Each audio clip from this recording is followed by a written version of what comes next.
بسم الله الرحمن الرحيم. الحمد لله رب العالمين، وصلى الله وسلم وبارك على نبينا محمد وعلى آله وصحبه أجمعين وسلم تسليما كثيرا. أما بعد، مرحبا بكم معشر الآباء والإخوان في هذه القناة العلمية المباركة. وقد تواصل معنا أخونا الشيخ محمد بن علي جابر اليافعي حفظه الله وبارك فيه، شكر الله له على جهوده التي يبذلها في نفع إخوانه، جزاه الله خير الجزاء.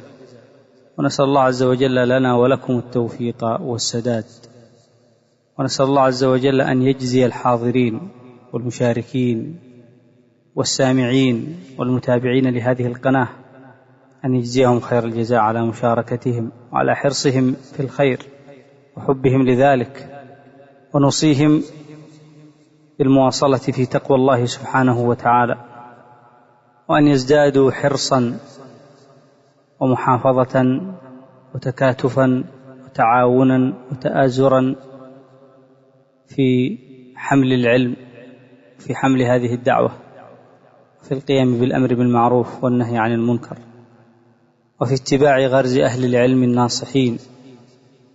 وأسأل الله عز وجل أن يبارك فيكم جميعا، وأن ينفعنا وإياكم، وأن يفقهنا في الدين، وأن يعلمنا التأويل، وأن يجعل مجلسنا هذا مجلسا عامرا شاهدا لنا لا علينا، إنه سميع قريب مجيب الدعوات. أيها الأحبة، من المعلوم أن النفس قد تميل إلى المعاصي وقد تستهويها الشهوات، والشيطان يسعى بجهده ليوقع الناس معه في النار ويزدادوا من السيئات، والهوى يؤز الإنسان إلى العصيان والبعد عن الرحمن.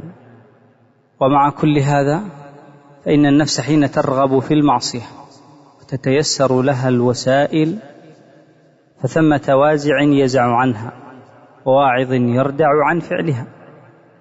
إنه استشعار مراقبة الله في السر والعلن، إنه اليقين باطلاع الله على ظاهر العبد وباطنه، فراقبوا الله تعالى حق مراقبته، فإنه سبحانه رقيب عليكم ومطلع على أعمالكم. قال عز من قائل سبحانه في محكم التنزيل: إن الله كان عليكم رقيبا. وقال سبحانه: وتوكل على العزيز الرحيم الذي يراك حين تقوم وتقلبك في الساجدين. وقال سبحانه: إن الله لا يخفى عليه شيء في الأرض ولا في السماء. وهذه النصوص تقتضي أن يكون المسلم دائم المراقبة لله سبحانه وتعالى، مستحضرا قربه منه، وأن الله يراه، وأن الله ينظر إليه في جميع أحواله، في أقواله وأفعاله وحركاته وسكناته، ما يلفظ من قول إلا لديه رقيب عتيد.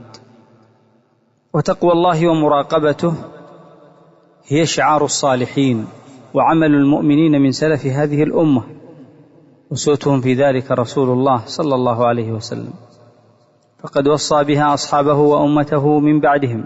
ففي الترمذي عن ابن عباس رضي الله عنهما قال: كنت خلف النبي صلى الله عليه وسلم يوما فقال: يا غلام، إني أعلمك كلمات، احفظ الله يحفظك، احفظ الله تجده تجاهك.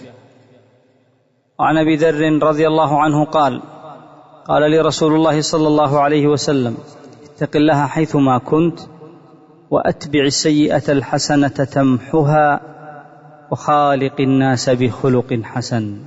فيا لها من وصايا عظيمة يجب على كل مسلم ومسلمة أن يستلهم منها مساره واتجاهه في هذه الحياة، فيكون دائما مراقبا لله وحده لا شريك له.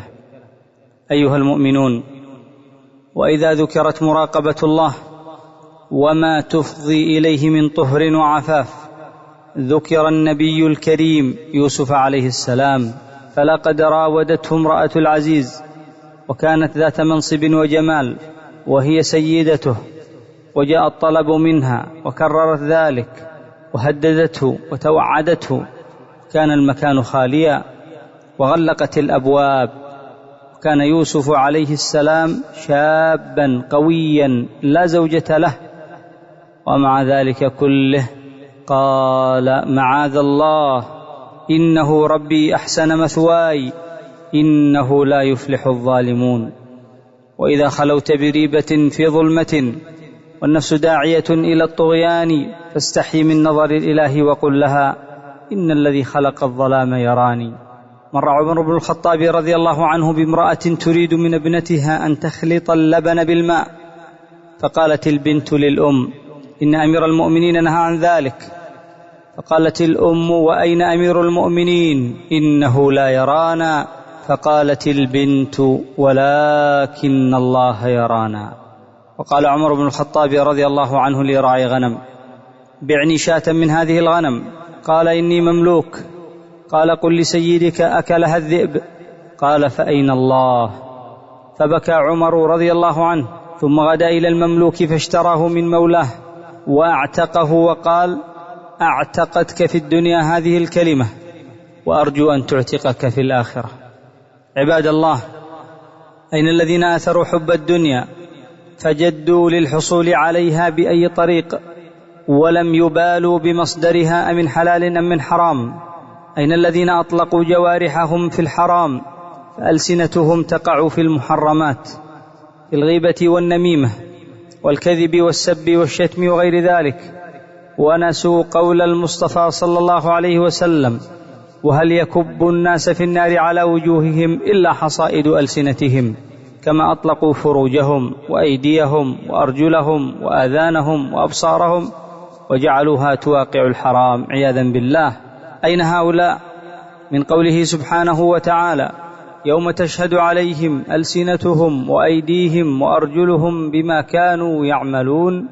آنسوا أن الله سبحانه مستنطق هذه الجوارح في يوم يجعل الولدان شيبا. أين من يتهاونون بالصلوات؟ أين من يتخلفون عن الجمع والجماعات؟ أغرهم ما هم فيه من صحة وفتوة؟ آنسوا أن الموت يأتي بغته ولا يفرق بين صغير وكبير. أين هؤلاء كلهم من مراقبة الله؟ ألا يظن أولئك أنهم مبعوثون ليوم عظيم يوم يقوم الناس لرب العالمين؟ عباد الله، إن لمراقبة الله عز وجل ثمرات عظيمة وفوائد جليلة وكثيرة، ومنها أن مراقبة الله كابحة للإنسان عاصمة لجوارحه من العصيان، حافظة له من كل ذنب سواء في السر والعلن والخلوة والجلوة.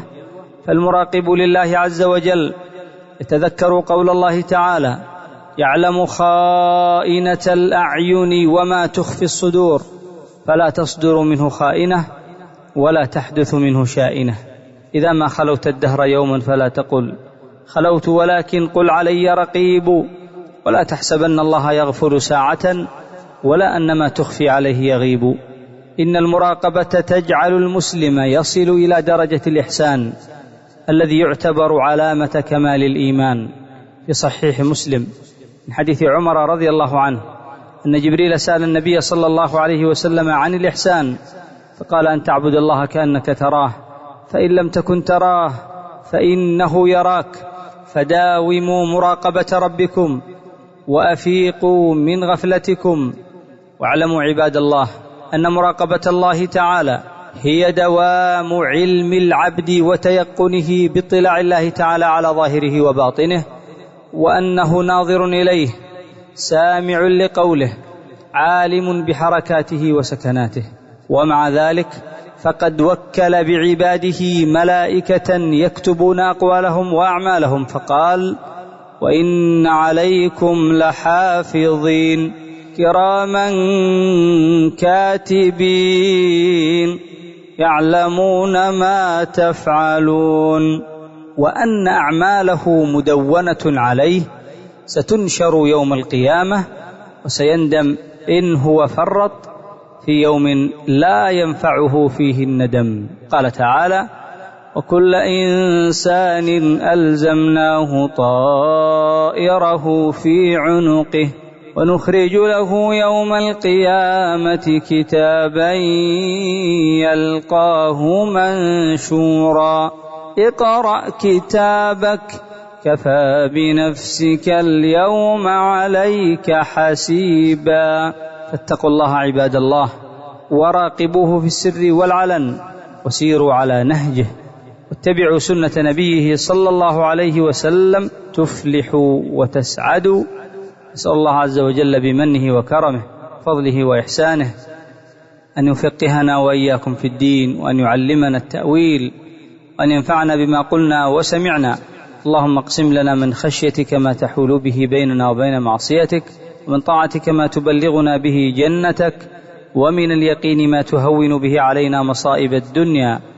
وصل اللهم وسلم وبارك على نبيك ورسولك محمد وعلى آله وأصحابه أجمعين. وجزاكم الله خيرا وبارك الله فيكم جميعا.